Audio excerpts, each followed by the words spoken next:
Usap-usapan ngayon sa social media ang iba't ibang isyong iniuugnay kay Kim Chiu.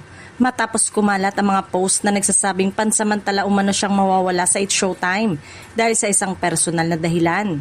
Dahil dito, mabilis na naglabasan ng sari-saring haka-haka tungkol sa aktres.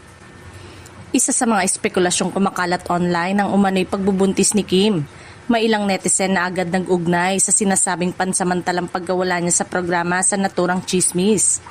Kahit wala namang inilalabas na opisyal na pahayag mula mismo sa aktres na nagpapatunay nito. Sa gitna ng mga lumalaking usapan, nadamay na rin umano ang ABS-CBN executive na si Cory Vidanes na ayon sa kumakalat na pahayag ay diretsang itinanggi ang mga isyong ibinabato kay Kim.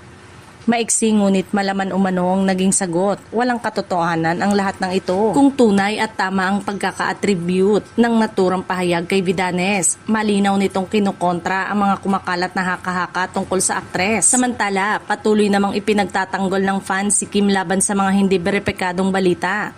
Para sa kanila, hindi dapat bigyan ng ibang kahulugan ang bawat pagbabago sa schedule, pananamit o personal na desisyon ng aktres, lalo na kung nauuwi ito sa mga espekulasyon tungkol sa kanyang katawan at pribadong buhay.